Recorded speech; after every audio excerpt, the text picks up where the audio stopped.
അമേരിക്കയുടെ ന്യൂയോർക്കിന്റെ പുതിയ മേയറായി സ്ഥാനമേൽക്കാനിരിക്കുന്ന സെഹ്റാൻ മംദാനി അദ്ദേഹത്തിന്റെ ഈ വിജയത്തോടുകൂടെ അമേരിക്കയിലെ റെയിൽവേ സ്റ്റേഷനുകളിൽ തക്ബീർ വിളികൾ ഉയർന്നതായി വീഡിയോ ടിക്ടോക്കിൽ പ്രചരിക്കുകയാണ്.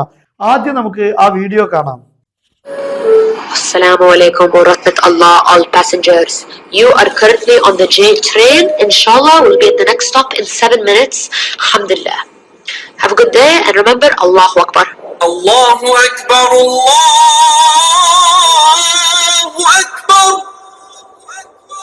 Allah. അദ്ദേഹത്തിന്റെ വിജയം എതിരാളികളുടെ കോട്ട കൊത്തളങ്ങളിൽ എത്രമാത്രം വലിയ പ്രകമ്പനം സൃഷ്ടിച്ചു എന്നതിന്റെ വ്യക്തമായ ഉദാഹരണമാണ് ഈ വീഡിയോ.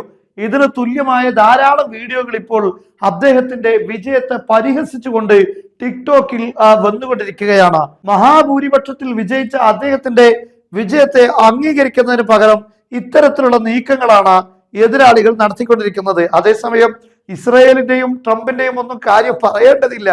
ഇസ്രയേലിനെ സംബന്ധിച്ചിടത്തോളം ഏറ്റവും വലിയ തിരിച്ചടിയാണ് സെഹ്റാൻ മംദാനിയുടെ വിജയം, അത് സംശയമൊന്നുമില്ല. ഇസ്രയേലിലെ തീവ്ര ചിന്താഗതിയും വെച്ചു പുലർത്തുന്ന ഇസ്രയേലി മിനിസ്റ്റർ അമിത്ഷായി ചിക്ലി പറയുന്നത് ന്യൂയോർക്കിലുള്ള എല്ലാ ജൂതന്മാരും ഇസ്രയേലിലേക്ക് തന്നെ തിരിച്ചു വരണമെന്നാണ്. കാരണം സെഹ്റാൻ മംദാനി ഒരു ഹമാസ് സപ്പോർട്ടറാണ് എന്നാണ് അതിന് കാരണം പറഞ്ഞിരിക്കുന്നത്.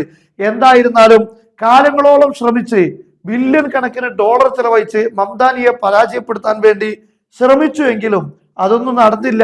ന്യൂയോർക്കിലെ ജനങ്ങൾക്ക് ഇവരുടെ ഇസ്ലാമോഫോബിയയും അതുപോലെ ഈ മതവർഗീയതയും ഒന്നും അത്ര ഇഷ്ടപ്പെടുന്നില്ല എന്ന് ഇതിൽ നിന്ന് വ്യക്തമാണ്. ലോകത്തുള്ള മനുഷ്യർ പാശ്ചാത്യരുടെയും അമേരിക്കയുടെയും വലതുപക്ഷ വിഭാഗങ്ങൾ ഇസ്ലാമിനെതിരെ വെച്ചു പുലർത്തുന്ന അസഹിഷ്ണുത അവർക്ക് സഹിക്കാൻ കഴിയുന്നില്ല എന്നാണ് ഈ അടുത്ത കാലത്തായി അമേരിക്കയിലും യൂറോപ്പിലുമൊക്കെ ഉണ്ടാകുന്ന സമരങ്ങളും അവിടെയുള്ള പ്രക്ഷോഭങ്ങളിൽ നിന്നെല്ലാം നമുക്ക് മനസ്സിലാക്കാൻ സാധിക്കുന്നത്. എന്നാൽ ഇവിടെയൊക്കെയുള്ള ഭരണകൂടങ്ങളെ സയനിസ്റ്റ് വീങ്ങി പോയിട്ടുണ്ട് എന്ന് നമുക്ക് മനസ്സിലാക്കാൻ സാധിക്കും. പക്ഷേ പൊതുജനങ്ങളിൽ അതിനെതിരെയുള്ള വികാരം ഉയർന്നു വന്നുകൊണ്ടിരിക്കുന്നു എന്ന് നമുക്ക് മനസ്സിലാക്കാൻ സാധിക്കും.